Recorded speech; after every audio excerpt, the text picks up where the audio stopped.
Hello दोस्तों, good morning दोस्तों। स्वागत है आपका मेरे चैनल पे ऑटिज्म एंड स्पीच थेरेपी पे। तो आज का मेरा टॉपिक है डिसलेक्सिया। डिसलेक्सिया क्या होता है? आप में से कुछ ही लोग होंगे जिन्होंने सुना होगा डिसलेक्सिया के बारे में। डिसलेक्सिया में लोगों को पढ़ने लिखने की क्षमता कम हो जाती है, वो लोगों से कम बातचीत करते हैं। ब्रिटानी सरकार के अनुसार ब्रिटेन में हर 7 दिन में एक व्यक्तियों को न्यूरोडाइवर्स माना जाता है। मतलब पढ़ने लिखने की क्षमता कम होना, लोगों से कम बातचीत करना, ऐसे में लोगों को न्यूरो डाइवर्सिटी माना जाता है। मगर अगर भारत की कब बात की जाए, जहाँ ऐसे इसे लेकर भारत में कम जागरूकता है, ऐसे लोगों को कोई सरकारी आंकड़ा नहीं है। मगर भारत में कुछ एनजीओ है जो इसे लेकर अच्छा काम कर रहे हैं, अच्छी कोशिश कर रहे हैं। न्यूरो डाइवर्सिटी की अगर बात की जाए, इसमें ऐसे कई लर्निंग डिसेबिलिटी शामिल है, जैसे कि आपने सुना होगा ऑटिज्म, एडीएचडी और मैंने बताया आपको डिसलेक्सिया। ऑटिज्म में क्या होता है, पढ़ने लिखने की क्षमता, मिलने जुलने और बच्चों को बात करने में दिक्कत होती है। एडीएचडी में ध्यान लगाना, आपका हाइपर एक्टिव होता है बच्चा। डिसलेक्सिया वजह से मैंने बताया आपको पहले ही, पढ़ने लिखने की क्षमता कम होना, बातचीत कम करना और भी ऐसे लर्निंग डिसेबिलिटी है।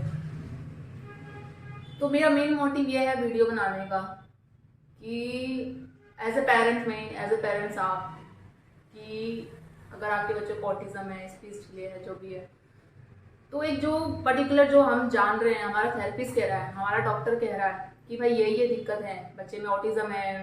मैंने आपको पिछली वीडियो में बताया कि बच्चे को ऑटिज्म है, तो ऑटिज्म भी 3 कैटेगरीज में डिवाइड होते हैं।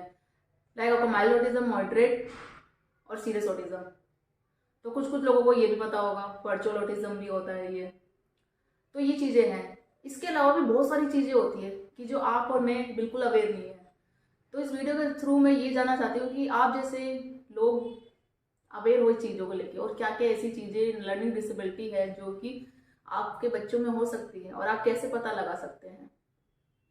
मेरा मेन मकसद यही है आप तक ये पहुंचाने का। ऑटिज्म पे काम कर रहे हैं भारत में जो एनजीओ हैं, उनके अनुसार आपको सुन के हैरानी होगी, 1,80,00,000 लोगों को ऑटिज्म है।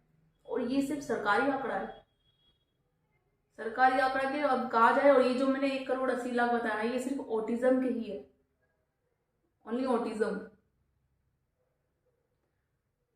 भारत की निधि के भारत की जो निधि है उसके प्रावधान के अनुसार नॉर्मल बच्चे और ऑटिज्म के बच्चे जिन्हें भी लर्निंग डिसेबिलिटी है, उन्हें सब साथ में पढ़ने की अनुमति है। और एक बात और बताऊं, मैं और आप, हम में से मतलब मुमकिन अपनी ज़िंदगी में ना ऐसे लोगों से मिलते जुलते रहते हैं, बट हमें कुछ आइडिया नहीं होता, हमें पता ही नहीं चलता। अगर मैं फॉर एग्जांपल बात करूं डिसलेक्सिया के, हम आते हैं टॉपिक पे। डिसलेक्सिया मतलब हमें कैसे पता चलेगा? अगर मैंने आपको एक याद दिलाऊं, आपने मूवी देखी होगी तारे ज़मीन पर। जो बच्चा होता है छोटा, वैसे इंटेलिजेंट होता है, शार्प होता है, खेलता है, कूदता है, अपने पेरेंट्स की, मम्मी की, पापा की, भाई की सारी बात मानता है, सारी एक्टिविटी करता है, सब करता है। और दूसरी तरफ जैसे उसे पढ़ने लिखने की बात की जाए, उसके जैसे पढ़ने की बात आ जाए, उसे क्या होता है, जब पढ़ने बैठता है वो सारे वर्ड्स उड़ने लग जाते हैं, सर के ऊपर घूमने लग जाता है, कोई डांस करता है, कोई उससे बात करता है। तो इस तरीके से होता है। फिर वो स्कूल में क्या जाता है, लोगों से कम, अपने फ्रेंड सर्कल में कम बातचीत करता है, उसे कुछ समझ में नहीं आता, पढ़ाई में बहुत कमज़ोर होता है वो। पेरेंट्स क्या समझते हैं, भाई ये तो पढ़ता ही नहीं है, इसका पढ़ने में तो ध्यान ही नहीं है, ये तो खेलने कूदने में रहता है। जब देखो जब इसकी कंप्लेंट आती रहती है, शरारती करता रहता है, तो पेरेंट्स इससे चोट को लेते हैं, पड़ोस में समझते हैं कि ये पता नहीं इनका कैसा बच्चा है, भाई ये तो पढ़ता ही नहीं था, शरारती हर चीज़ है। और मार्कशीट देखी जाए, जब मार्कशीट आता है तो 0 0 0 हर एक सब्जेक्ट में। तो एज ए पेरेंट्स हम समझते भाई हमारा बच्चा तो हमारे हाथ से चला गया, ये तो पढ़ता लिखता नहीं, सारी चीज़ें तो करेगा, मस्ती कर रहा है, इसको जो चाहिए हम वो ला के देते, सारी चीज़ें इसकी नीड पूरी करते हैं, पढ़ने लिखने में तो ऐसे है। आप बच्चों को मारो मत, डांटो मत, उसे समझो एक्चुअली उसके साथ है क्या, क्यों नहीं पढ़ना लिखना। जब वो सारी चीज़ें कर रहा है, सब कुछ कर रहा है, आखिर उसे दिक्कत कहाँ आ रही है? आप बच्चे के साथ बैठो, समझो।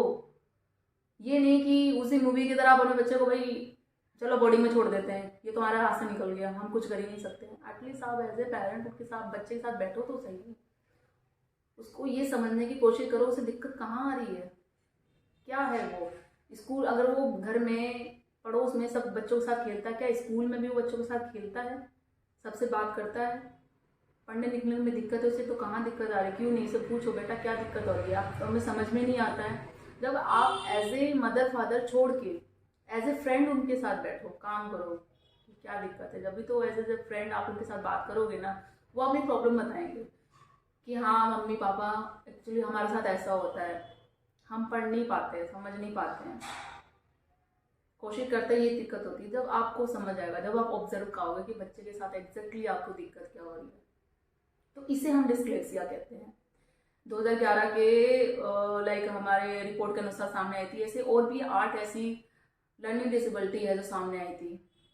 2016 में एक एक्ट पास हुआ था लर्निंग डिसेबिलिटी को लेकर, जिसमें कि अच्छी उम्मीद आई थी हमारे पास कि भारत में भी ऐसी गणना की जाएगी, इसमें ये नीतियाँ बनाया जाएगी कि जो भी ऐसे लोग हैं उनमें अच्छा काम किया जाए, क्योंकि अभी तो कोई रिकॉर्ड नहीं है सरकार में कि क्या है क्या नहीं, लोग अवेयर ही नहीं है, तो रिकॉर्ड की क्या बात है। अगर ऐसा कहा जाए ना कि हाँ बच्चों को ये दिक्कत है, वो साफ बच्चे या ऐसे अगर हम कहा जाए पब्लिक उसे घोषित कर देती है कि भाई बच्चा तो मेंटल है, मेंटल डिसऑर्डर है, बच्चा तो पागल है, ये ठीक ही नहीं हो सकता है, तो ऐसे लेके पेरेंट्स भी काफ़ी डीमोटिवेट हो जाते हैं। ठीक नहीं हो सकता ये माना, मगर उसमें रिकवरी तो हो सकती है, इम्प्रूवमेंट तो आ सकती है। आप सबको इग्नोर मारो, कोई आपसे क्या कहता है क्या नहीं, अगर आप उनकी बातों को लेके चलोगे, अपने बच्चों पे काम नहीं करोगे, बच्चों को छोड़ दोगे, तो क्या पता वो उसमें इम्प्रूवमेंट आ रही हो, इम्प्रूवमेंट आने की जगह और भी हाथ बात से बिगड़ जाए। तो ऐसा मत करो, मोटिवेट रहो, अपने बच्चे के साथ काम करो। और ये सब ज़्यादा चीज़ें बताई है मैंने, एज ए फ्रेंड आप अपने बच्चे के साथ बैठो, देखो, समझो, अगर पढ़ने में उसको कुछ दिक्कत है तो क्या दिक्कत आ रही है, कभी ऐसी बात तो नहीं है, डिस्लेक्सिया तो नहीं बच्चे को, और डिस्लेक्सिया ये नहीं कि ठीक नहीं हो सकता है। अगर आपने मूवी देखी है वो तारे ज़मीन पर, जहाँ वो बच्चा पहले 0-0 हर एक सब्जेक्ट में लाता था, उस पर काम किया गया, आमिर खान ने एज ए टीचर उस पर जब काम किया, उसकी बात को समझा किस तरीके से क्या हो सकता है, सीरियस मैटर पे नहीं, प्ले वे में मैथड बना कर ही उसने बच्चे को, जहाँ वो 0 नंबर लाता था, पूरे पूरे नंबर आने लग गया, 100 में 100। ये चीज़ है, नंबर 1 का हो गया, नंबर 1 स्टूडेंट अपने क्लास में हुआ वो। तो ऐसे आप भी कर सकते हो अपने बच्चे के साथ। आई होप आप सबको मेरी ये वीडियो पसंद आई होगी। ये वीडियो मेरी आप ज़्यादा से ज़्यादा लोगों को पहुंचाएं, ताकि और भी पेरेंट्स हैं, आप जैसे और भी लोग हैं जिन्हें इनके बारे में पता नहीं होगा, तो मैं चाहूँगी सबको इस बारे में पता चले, सबको अवेयरनेस मिले ये चीज़ों के बारे में। तो आपको अच्छी लगी मेरी वीडियो तो लाइक करें, सब्सक्राइब करें और शेयर करना बिल्कुल मत भूलें।